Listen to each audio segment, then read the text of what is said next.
Also with me on the platform is Ellie Mina, ALA parliamentarian, who will serve as the official timekeeper. For the forum today, we have asked each candidate to give a 5-minute presentation, which will be timed by our parliamentarian. After the candidates have given their presentations, the floor will be open to questions from the audience. We will ask audience members to specify whether your question is directed to either the presidential candidates or the treasurer candidate, or all candidates on the stage. All respective candidates will be given 2 minutes to respond to each question. The forum will end with each candidate presenting a 2-minute statement or summary. The forum is being videotaped and will be posted to YouTube as soon as possible after this midwinter meeting. It is now my pleasure to introduce to you the presidential and treasurer candidates for the 2016 ALA election. Those candidates are Christine Lind Haig, Lisa Janicki Hinchcliffe, and James G. Neal. The treasurer candidate is Susan H. Hildreth. I will now ask presidential candidate Christine Lind Haig to present her opening statement. Thank you, Courtney. When you ask a child what they want to be when they grow up, you're likely to hear fireman or cowboy. But if you'd asked me what I wanted to be, I would have said a librarian.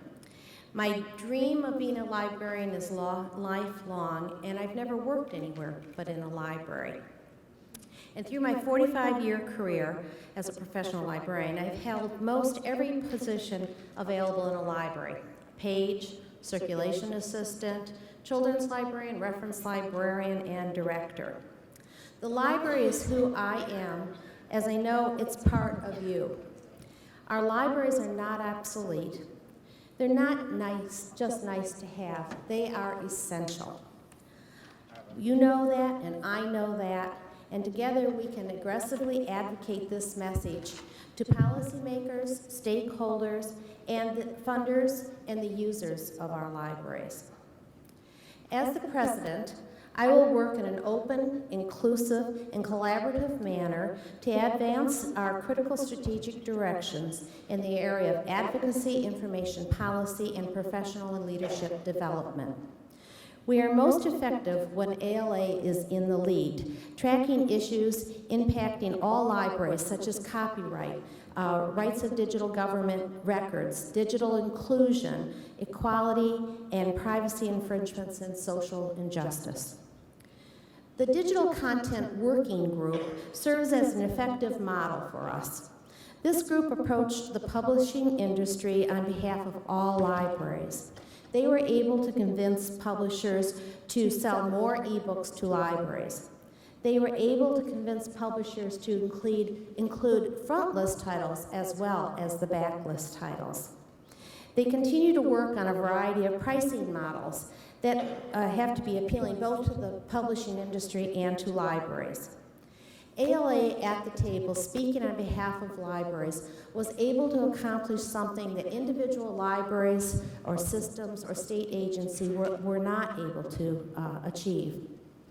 This model will serve us well as we work on our key action areas of advocating for libraries and the profession, diversity, education and lifelong learning, equitable access to information and library services, intellectual freedom, literacy, organizational excellence, and transforming of libraries. In the area of information policy, I've been an active member on the Office for Information Technology Policies Advisory Committee for the past 15 years. I've worked at a national level to provide people with equal access to information regardless of format. Our work with the World Intellectual Property Organization, known as WIPO, is an excellent example of how ALA, representing U.S. libraries, advocated for equal access to reading materials for people with print or low vision disabilities. This led to the Marrakesh Treaty in 2013. Now ALA has to take the lead and set an example for the international community by getting the treaty approved by the U.S. Senate.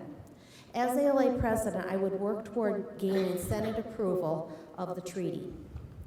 I will pursue the rights of first sale for digital materials. Once libraries purchase a digital copy of something, they should have full control over that item in their collection. As president of ALA, I will continue to pursue our pursuit to protect the confidentiality of library records and defend the privacy of our users. ALA should promote services that inform our users about how they should protect their personal information. In the area of advocacy, ALA and AASL have very successfully achieved adoption of the ESSA. This is a national effort that will bring more money to libraries and will give them greater visibility at the state level. Our collaboration with groups like Head Start and research institutions is also essential. I work on professional leadership and leadership development from everyone who works in to help everyone who works in libraries to speak to our users about the importance of libraries is essential as well. With the increase in violence in public spaces, as well as continued challenges to intellectual freedom, I will ensure that ALA will be in the lead in training so that librarians are prepared to respond to active shooters and to censorship challenges. ALA has successfully advocated for library students, library workers, and users, but these are never-ending fights, and as president, I would continue those challenges. Thank you, Christine.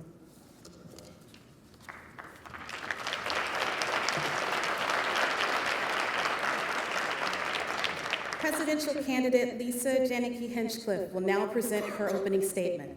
Lisa? Thank you, Courtney.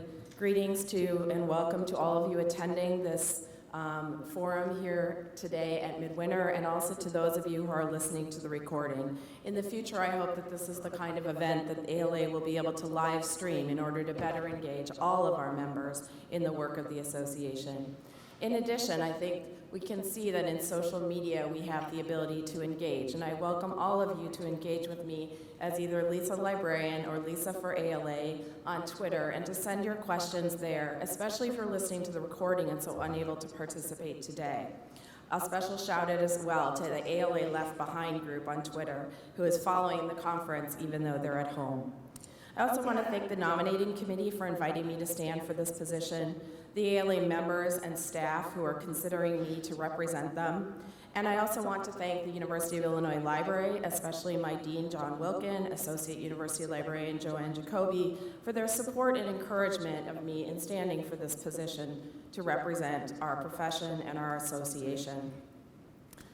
As a life member of ALA, I am very proud of our libraries, our library workers, and the American Library Association.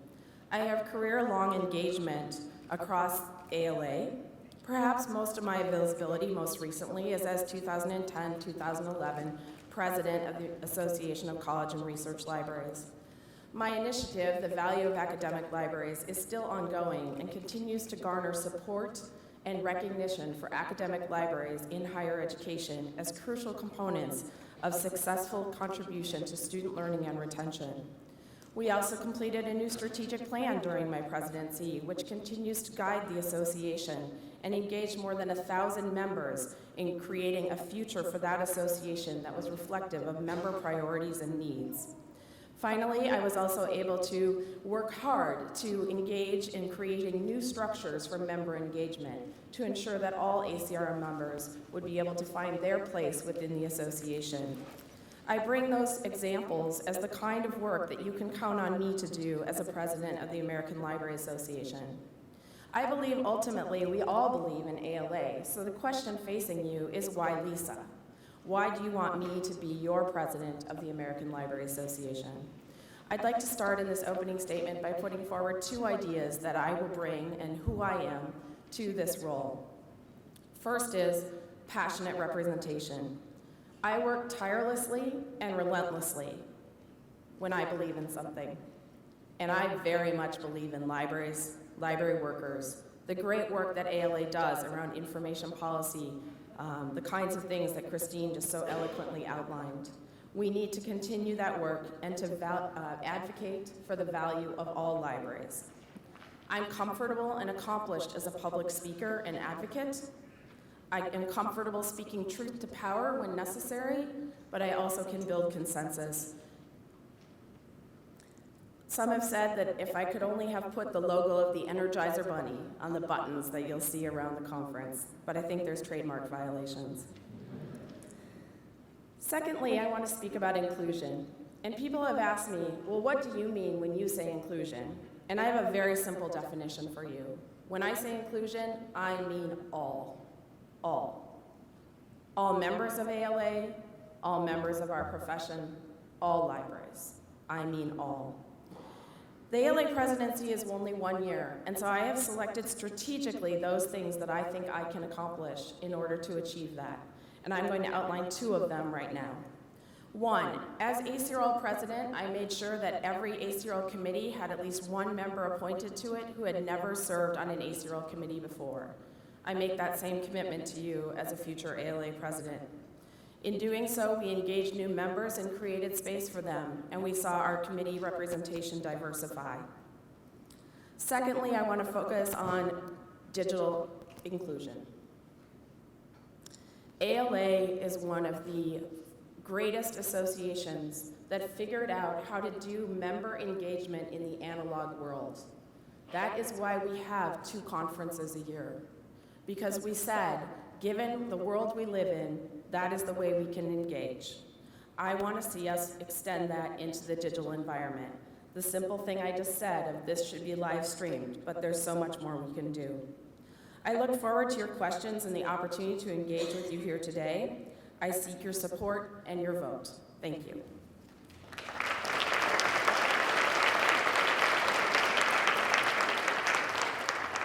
Thank you, Lisa. Presidential candidate James G. Neal will now present his opening statement. Jim. Libraries and other information professionals, we dare. We dare to be bold, courageous, and challenging. As your president, I will build on the library's transformed focus of current ALA President Sari Feldman and the expert in the library theme of President-elect Julie Chodaro. My vision projects that we are virtual, engage with our users and our communities in even more rigorous and effective ways. We are virtuoso, smart, but always ready to learn. And we are virtuous, radically collaborative, and always working in the public interest. This vision aligns well with ALA's 3 strategic initiatives: advocacy, information policy, and professional and leadership development. There is a saying that every snowflake in an avalanche pleads not guilty. The vitality of our association, our profession, and our libraries will require a powerful collective commitment to action and transformation. Now is the time for an outward view, not for an inward emphasis. What is my vision for the association? ALA helps librarians to better engage and empower their communities. ALA enables librarians to be more effective agents of innovative and positive change. ALA leads the profession to translate a commitment to diversity into impactful actions for inclusion, the participation and leadership of individuals who have not been at the table. And ALA puts us at the tables where the future of our communities, our nation, and our world are being debated. We need to advocate. ALA will connect librarians to the priority social and economic issues of our time. We will be in the conversations about climate change, economic inequality, healthcare, immigration, gun control, racism. ALA will continue to champion libraries and library professionals working with children and youth as the essential foundation of lifelong learning and student success. ALA will initiate and support legislation and policies that extend barrier-free access to information and that counter censorship and surveillance. We need to educate. ALA will build a network of peer sharing on fresh ideas and best practices across the library field. ALA will position librarians as primary agents of learning and personal development in the communities that we work in. ALA will strengthen the rigor and expand the availability of continuing professional education and certification for library workers. We need to activate. ALA will sustain and grow the work of the Task Force on Equity, Diversity, and Inclusion so that this association and our libraries are models of leadership and action. ALA will advance the work of the Center for the Future of Libraries as both a think tank and as a laboratory for innovation. ALA will review, refresh, and extend the working relationships among the association, its offices, divisions, and roundtables so that we are focused and invested in shared priorities. There is so much more hope, there is so much power when we are working together. And ALA will carefully evaluate the purpose, scheduling, and technologies supporting the annual midwinter meetings and our governance groups. These are my priorities for the work of the association. Thank you.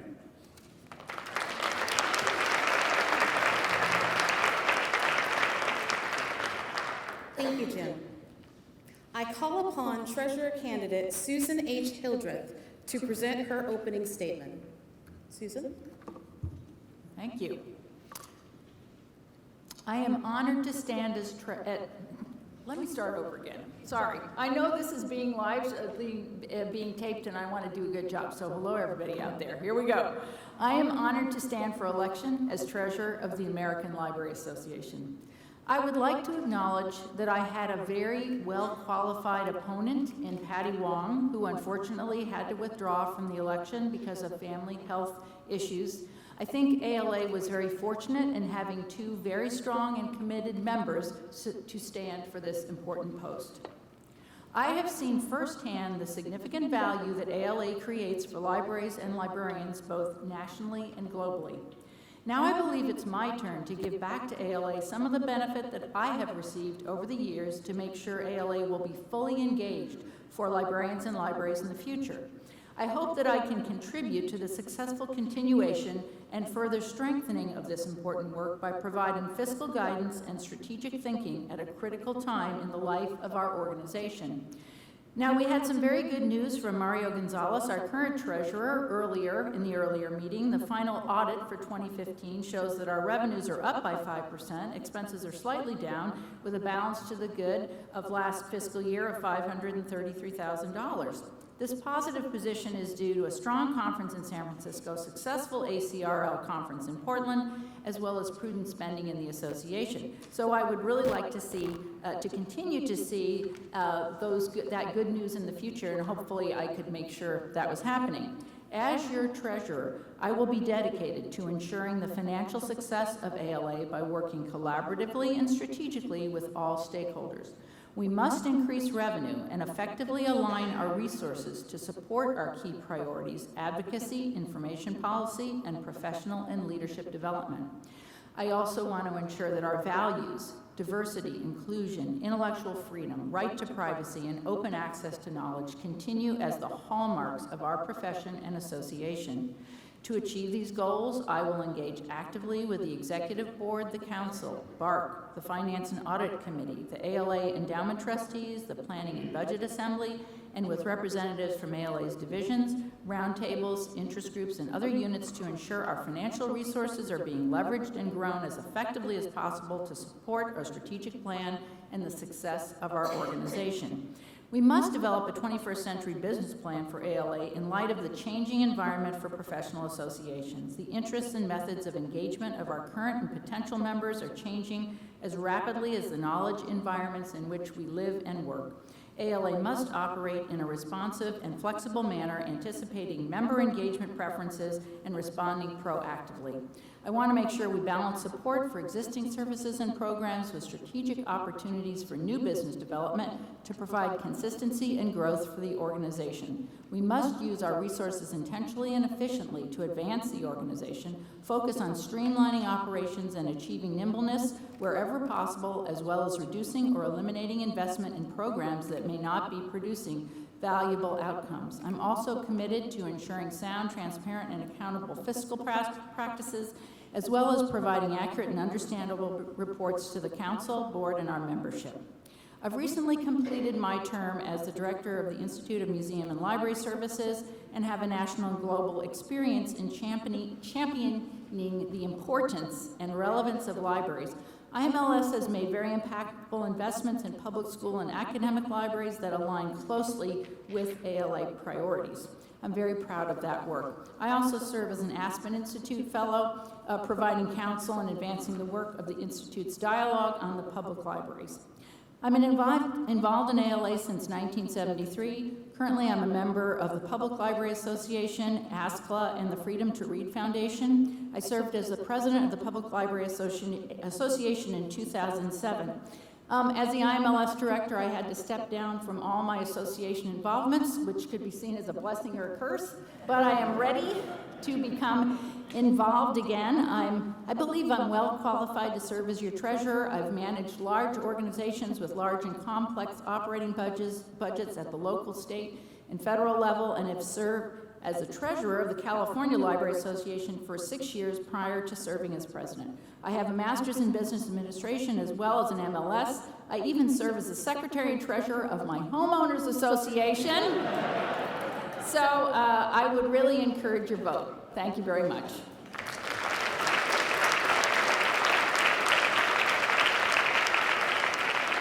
Thank you, Susan. We will now take questions from the audience. If you wish to ask a question, please come to the nearest microphone. Please specify whether your question is for the presidential candidates, the treasurer candidate, or all of the candidates. When you are recognized, please state your name and institution before asking your question. Microphone number 6. Eric Cease, Counselor at Large. This is a question to all four, and although it's been partially answered already, are you a personal member of the Freedom to Read Foundation? If not, why not? And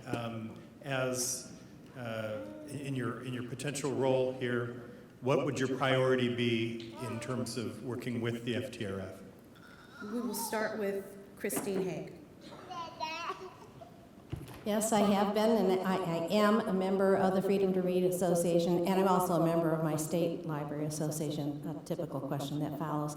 And I would look forward to working with Freedom to Read because this is one of the core principles of our association and our work, and it's important that we support the Freedom to Read as well as express ourselves as ALA.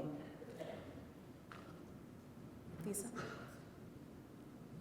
Thank you for that question. Yes, I am a member of the Freedom to Read Foundation, and and also the Illinois Library Association while we're at it.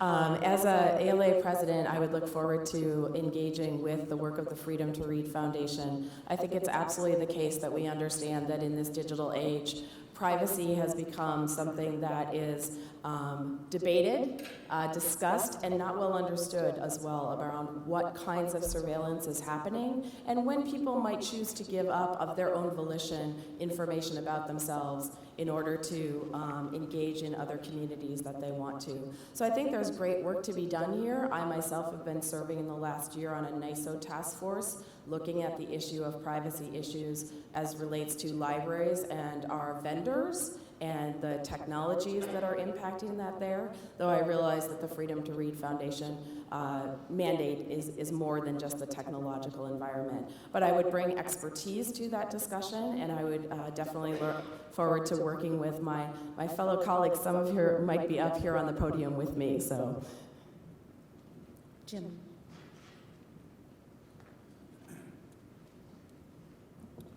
Freedom to read and freedom to view are part of my DNA.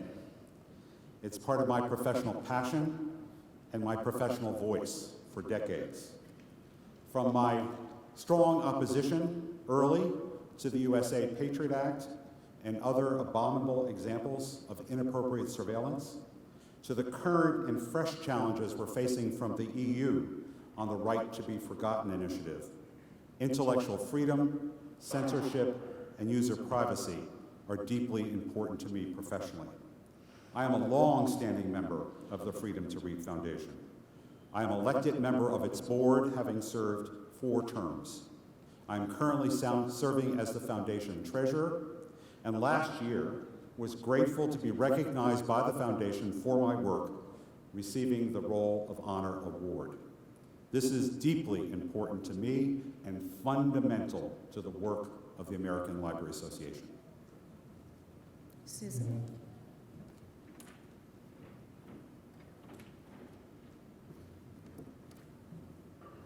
As I had mentioned previously, I am a member of the Freedom to Read Foundation, and I did serve on the board from 2009 till 2011 when I had to step down due to my IMLS appointment.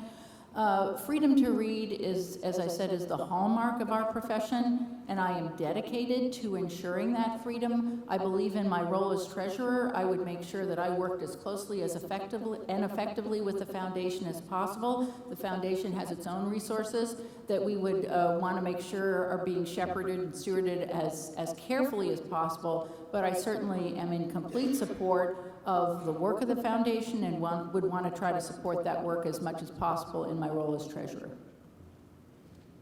Microphone 2. Trevor Dawes, ALA Life Member, Counselor at Large, and co-chair of the Task Force on Equity, Diversity, and Inclusion. There's been some talk at this conference about the proposed name change of the Office for Literacy, Diversity, and Outreach. I think I may have the order confused.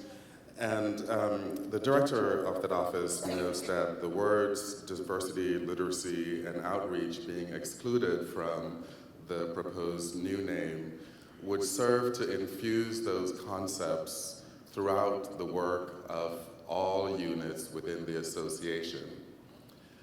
And this is a question for all the candidates. How would you work to ensure or to support the concepts of equity, diversity, inclusion, social justice be infused throughout the entire organization, and without knowing what the recommendations of the task force are at this point, support what those recommendations might be? We'll start with Susan.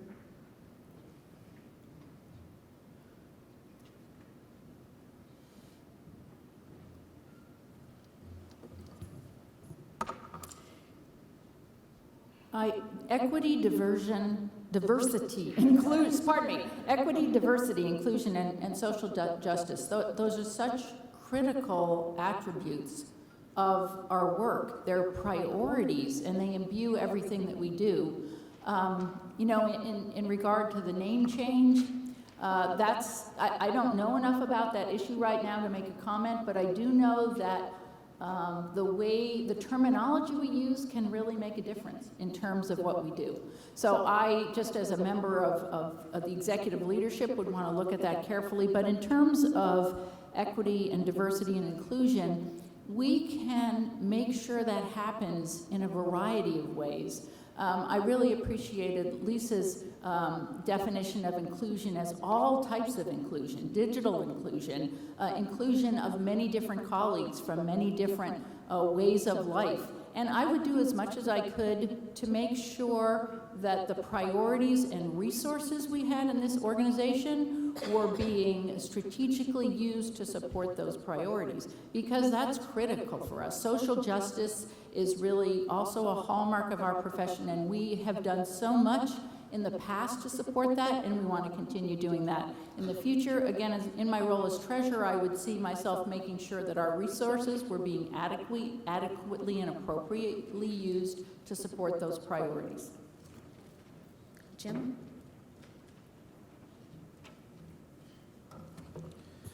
As I said in my opening remarks, I think it's really important that ALA understand the findings and recommendations of the task force. But then once we have these guidance on equity, diversity, inclusion, that the association and libraries implement those ideas so that we are models of leadership and action. I am very concerned that we not isolate our concerns about equity, diversity, inclusion, and social justice into one of the committees or one of the task forces of the association. I will argue that this must become a fourth pillar in our priorities. I am very concerned about the evidence that was presented to us last year, looking at the representation of librarians of color in the profession of librarianship, and how hard we have worked to build the Spectrum Scholar Program and have given 900 scholarships, as reported earlier, and how we have worked to build mentorship as a very high priority objective, working with librarians from underrepresented groups.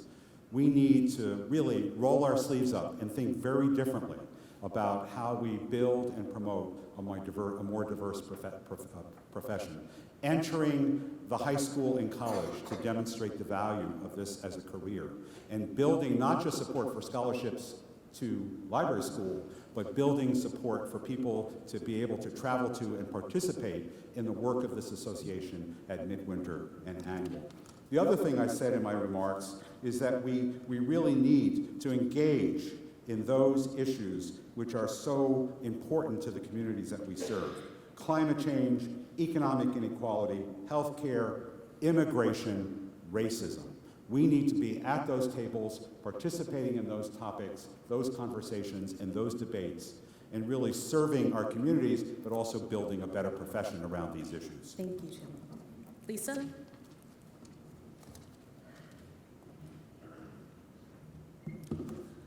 Thank you for the question, Trevor. And it was quite lovely to have the opportunity to attend the National Conference of African American Librarians in St. Louis this past August and participate in one of the discussions that was hosted by the Task Force on Equity, Diversity, and Inclusion, and to listen very carefully about what kinds of issues people were bringing to that conversation.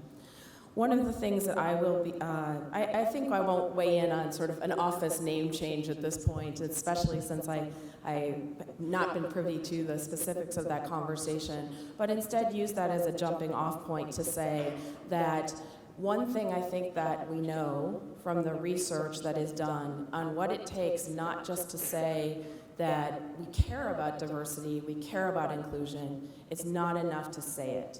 You have to take actions and create spaces. And you have to hold those spaces open and make them available and support those.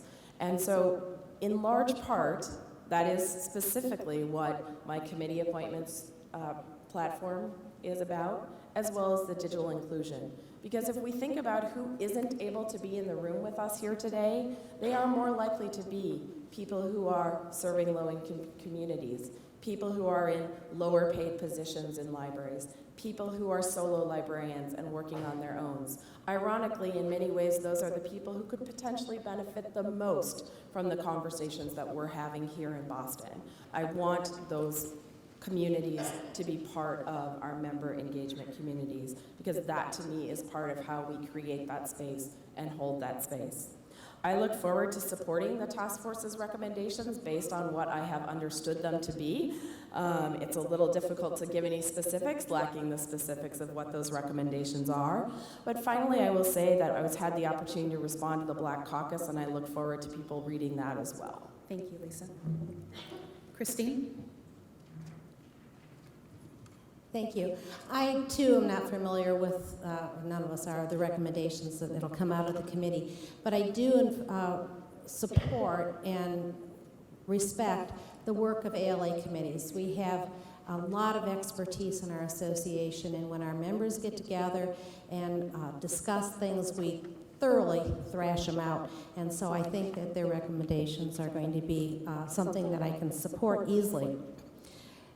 I don't know whether changing the name of an office will have tremendous import to us, but I think it's important that we keep the words of equity, diversity, inclusion, and social injustice in our literature and in our speech, because we want to be transparent, and by saying the words, people are more clear or better able to understand what we're saying. So I think it's important that we do that. And that we do increase our recruitment of people of diverse ethnicities or races into our profession and into leadership roles in our association. And I pledge that if I'm elected president, when the appointments process begins, that I will consult with our roundtables, our ethnic and diversity groups and task force, because that's where we're going to be able to identify the new leadership and people who are committed and interested in the association. Microphone 7. Hi, my name is Francisco Vargas. I am San Mateo County Library, first-time counselor at large. And my question has to do with a different kind of equity. It was pointed out in the Treasury report. Oh, and my question is for Susan Hildreth, but if there's time, I would like everyone to weigh in their thoughts. But my question is about the investment of $2 million with Blackstone, which is a private equity firm that has been linked to, in 2013, was discovered by, to be doing some illegal transactions. And I mean, a lot of companies do, but also kind of address the idea of socially responsible investment. And I know they don't give us much back, but there is a plan in the Treasurer's report to invest up to $1 billion. And just wanted to hear your thoughts on that, because that did catch my attention, and I thought that would be something of interest for all of the members. Since you asked for the treasurer candidate to answer it, we'll start with Susan. Thank you. Thank you. So I think that is a very good question, and shouting out to San Mateo County Library, right, my group, okay, hello.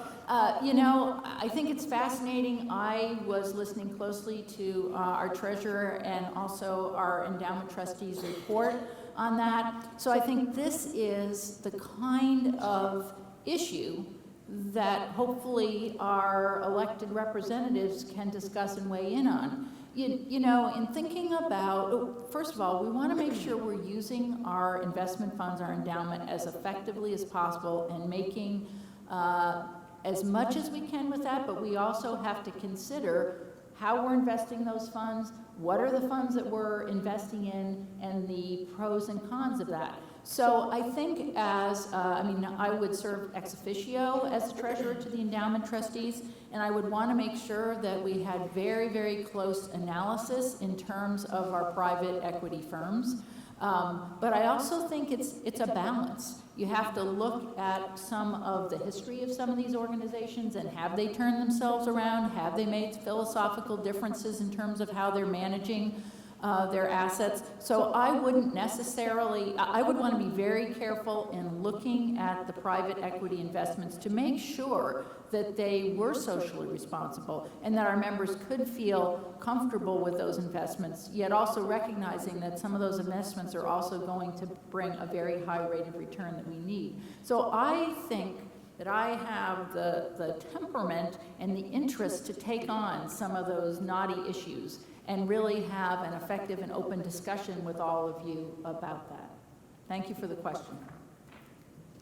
In the interest of time, I'm going to move to the next question. Thank you for your personal. Microphone number 4.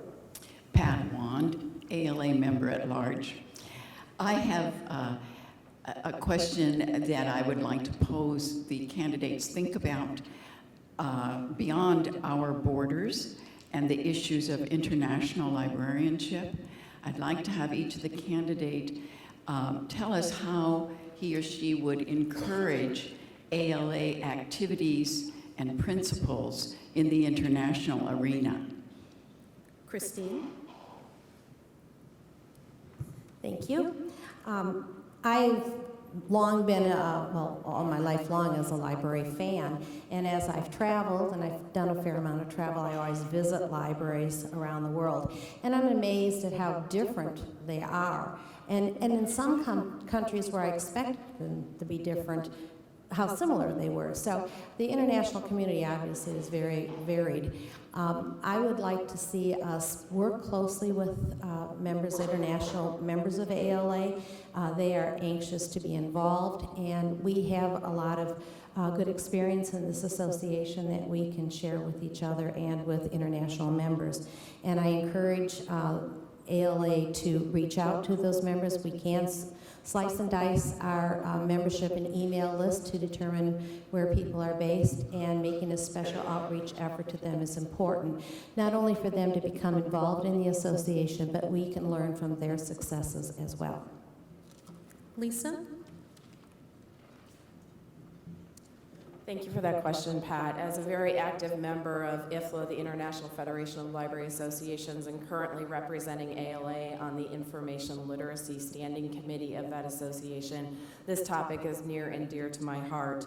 In addition, of course, at the University of Illinois, we have the Mortensen Center for International Librarianship, where hundreds of librarians from around the world come and join us for varying lengths of time in order to learn our practices. But I think one of the greatest benefits we have is that we learn their practices. It is a great privilege to hear about how libraries around the world are engaging with their communities, serving them, and figuring out how to innovate and solve problems. I've also had the opportunity to learn from many of my colleagues who are themselves international, working at a very large research university library, and from Barbara Ford, a past ALA president, recently retired from that center. I think we need to think about the international librarians within the American Library Association. We have many members, and again, I'll say digital inclusion, and you can fill in the rest of the blanks with that, but the opportunity to go across borders. I also want to talk, though, about ALA in the international environment, which I believe is Pat's question. It is absolutely the case that ALA is a huge presence and force in IFLA.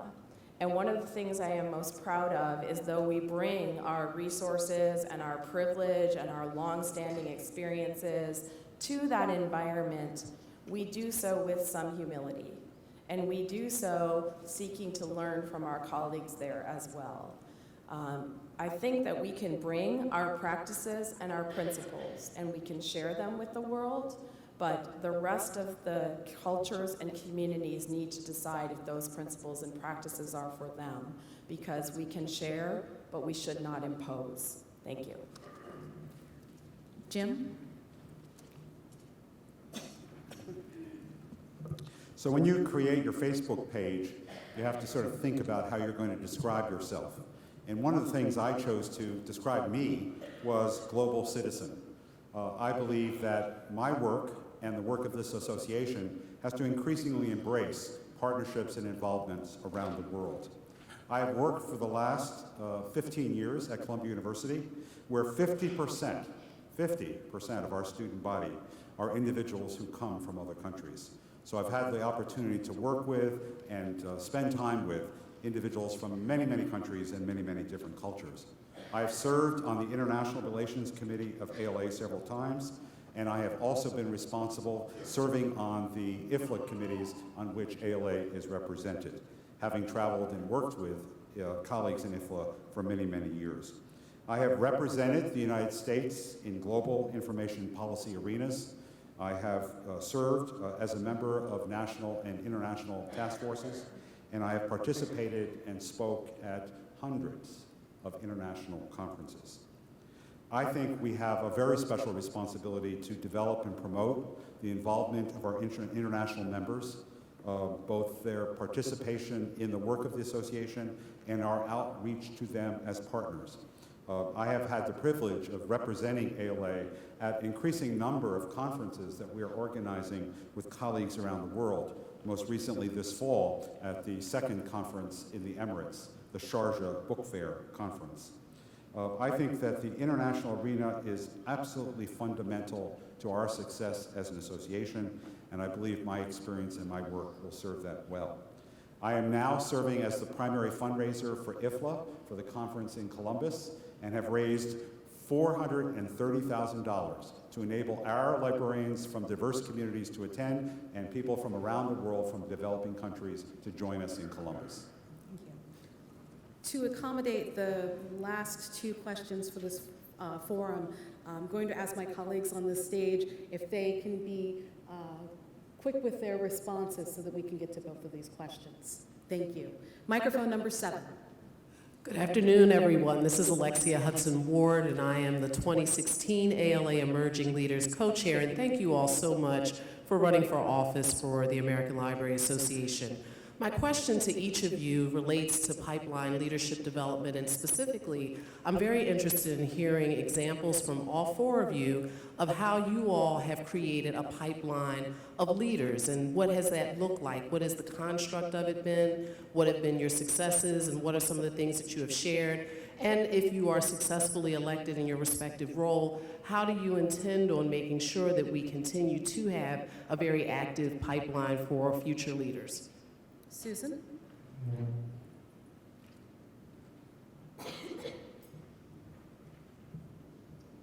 That's a great question, thank you. I've worked on leadership development throughout my career. The example I'm going to give is that as the State Librarian of California, I created and funded a leadership institute called the Eureka Leadership Institute, a week-long intensive program that really developed leaders throughout our California libraries.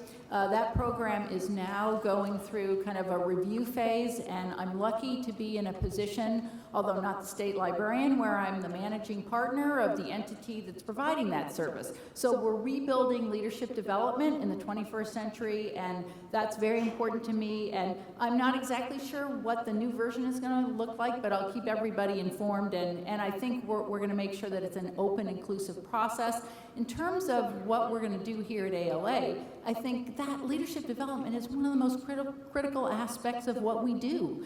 And I want to make sure that we have the resources strategically aligned with the organization's priorities to make sure we have some good, affordable opportunities for all of our members from all parts of the country, all walks of life. That's the most critical aspect of success for libraries in the future. Jim?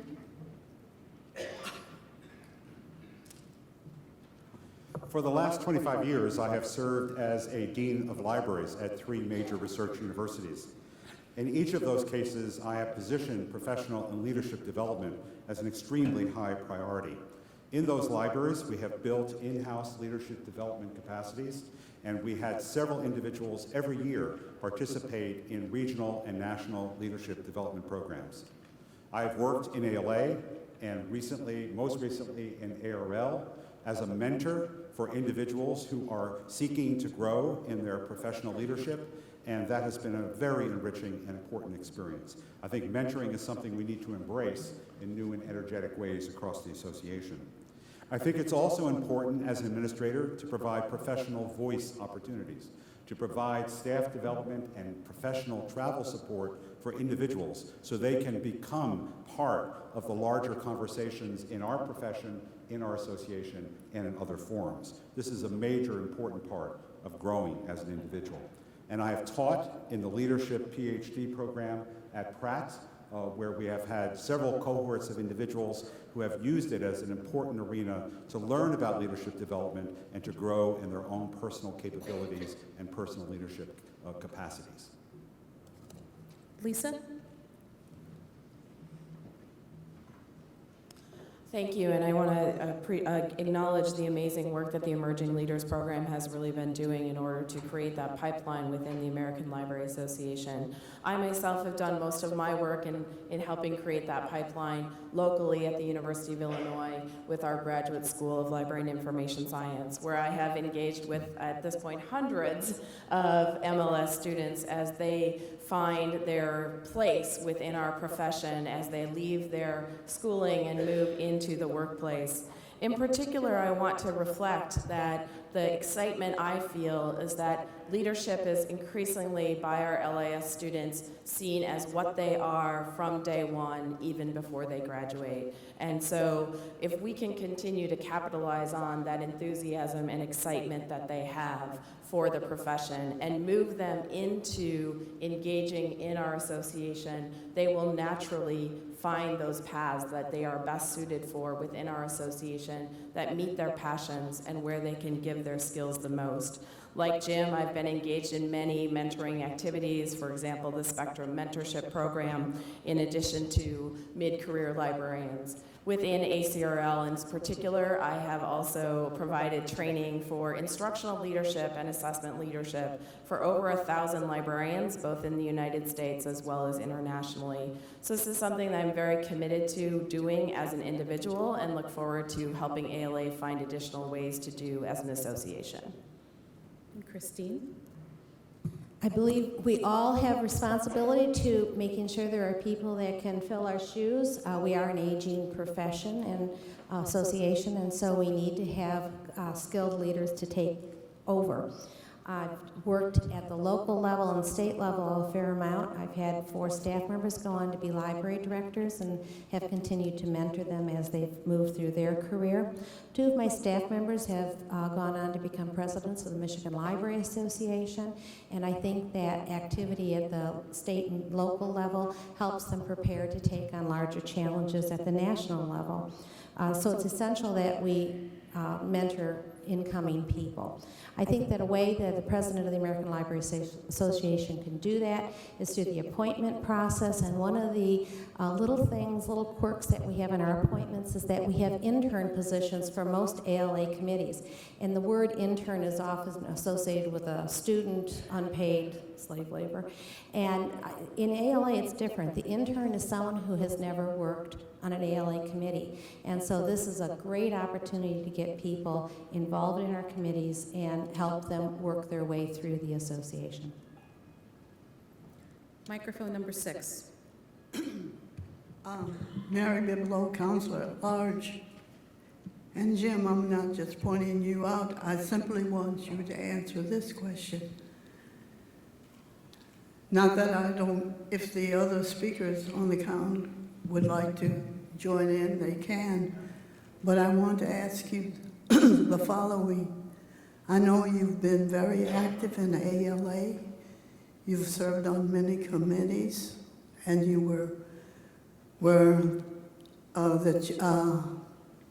you were on council, you were the treasurer, and you served on the International Relations Committee.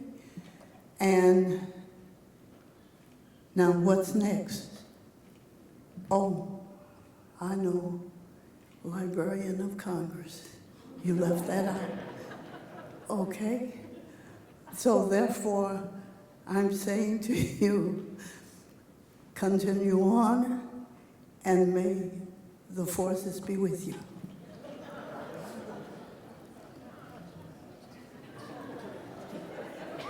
I just want to say, hi, David. Our time for questions is now over. Each candidate will have 2 minutes to make a closing statement. We will begin with presidential candidate Jim Neal.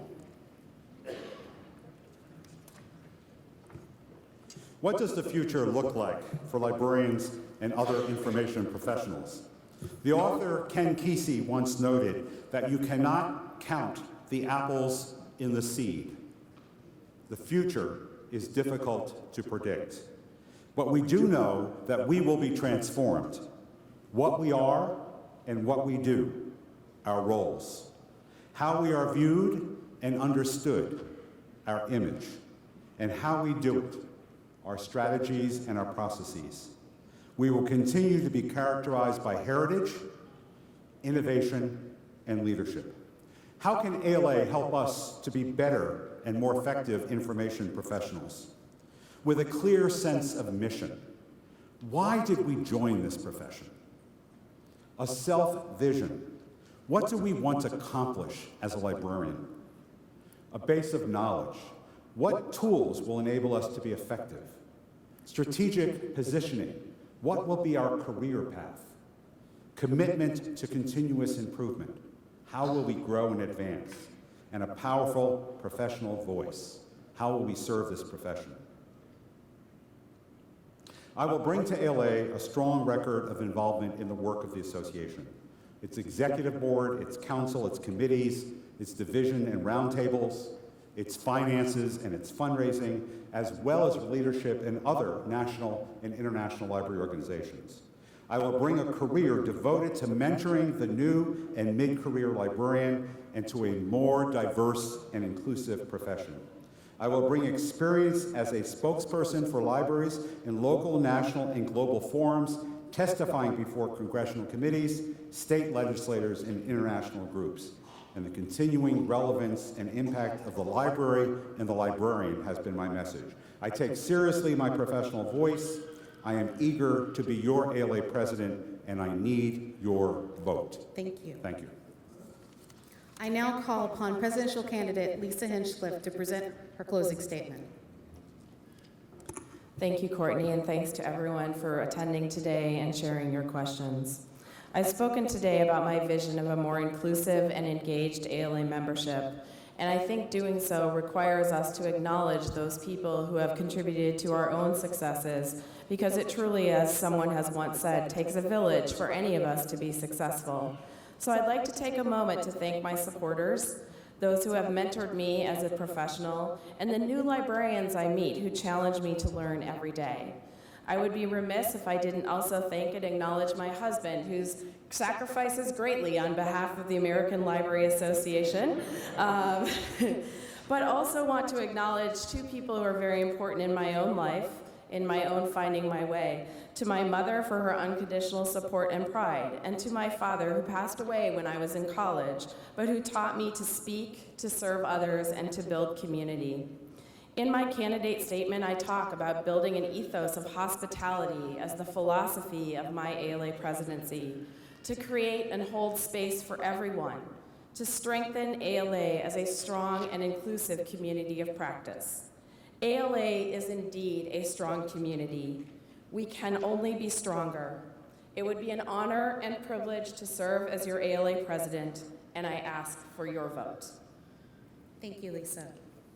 I now call upon presidential candidate Christine Haig to present her closing statement. Thank you. Throughout my 45-year career, I've been proud to be a librarian and a member of ALA. I've served as president of the Public Library Division and United for Libraries. I've served 12 years on the ALA Council, both as a counselor at large and as a division counselor. I believe the work we do is so important and is amazing. We do transform lives, whether in helping someone to get a job, learn a new skill, find the perfect source for a research paper, make an informal decision, or discover just a great book to read. As your president, I will keep the association focused on shaping legislation to protect the privacy and rights of individuals, providing guidance on policy developments for emerging technologies, representing libraries in the area of copyright, equitable access to e-publications, and to research that can improve libraries globally, recruiting talented, diverse people to our profession, transforming the lives of our users by making information available to them in an affordable or free and in an appropriate format, achieving digital equity close to and closing of the homework gap, helping parents to get their children ready to read, ensuring that a disability no longer equates to a barrier to accessing information, and building awareness of the services and resources that libraries offer that can make every person's life a richer and more rewarding one. As I stated at the beginning, it has been my dream to be a librarian, and it has been a privilege to be an enthusiastic, energetic member of ALA. I believe that together with ALA in the lead, we can accomplish great things for library professionals, libraries, and the people in the communities we serve. I respectfully ask for your support, and thank you. Thank you, Christine. I now call upon Treasurer candidate Susan H. Hildreth to present her closing statement. Thank you, Courtney. Although I wasn't able to respond to the international question, which was totally fine given our time constraints, I did want to just mention that I know that ALA is launching on a program to help work with and train librarians from all parts of the global universe. And I think we have a lot to share, and I do think it could be a potential revenue source, so I just wanted to call that out. Everybody think about that, because as your treasurer, that's what I want to think about. as well as other things too. I don't mean to make light of it. But, you know, ALA is a very complex organization. And I've thought about, you know, really what is the role of the treasurer in such a complex organization?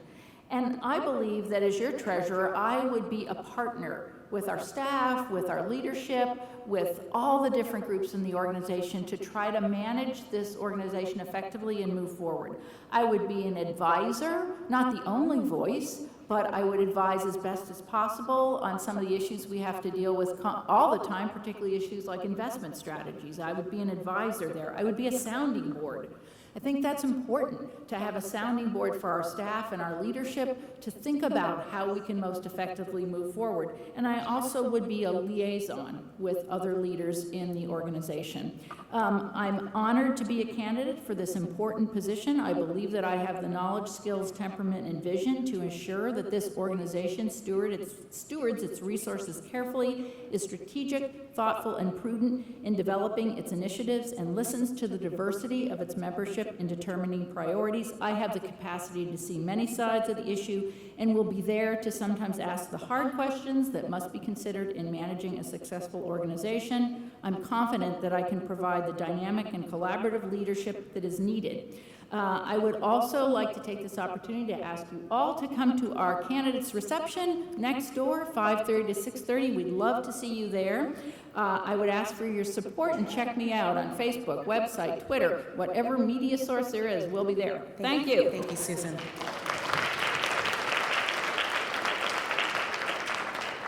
This concludes the 2016 ALA Midwinter Presidential and Treasurer Candidates Forum.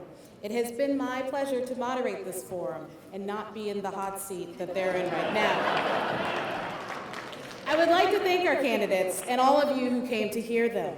I would also like to strongly encourage you to vote this spring and to urge your fellow ALA members to vote as well. Electronic ballots will begin on March 15, 2016. Polls will close on April 22nd, 2016, and we will know the results of the election on April 29th, 2016. Again, thank you, and continue to enjoy your midwinter meeting.